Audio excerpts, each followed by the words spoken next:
If you need a sweet treat to hand out for the holidays, look no further. Howard shows us how to make Holly Jolly Fudge in the Mr. Food Test Kitchen. I am so grateful for all the special people who have helped me out throughout the year, which is why when the holiday comes around, I love thanking them all by giving them something sweet and homemade.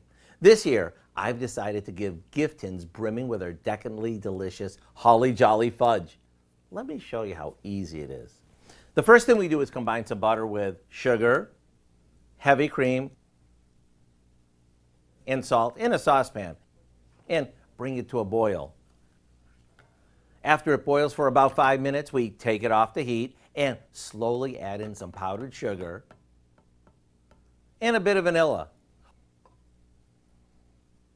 Once it's super smooth, we stir in some red and green candied cherries that we've coarsely chopped up.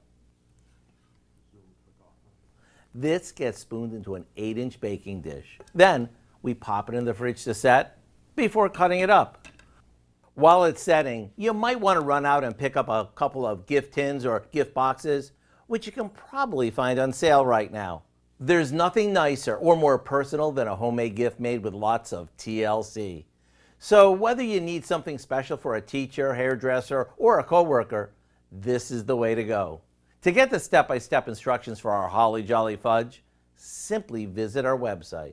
I'm Howard with Kelly in the Mr. Food Test Kitchen, where today we found a fudgy holiday way for you to say, ooh, it's so good.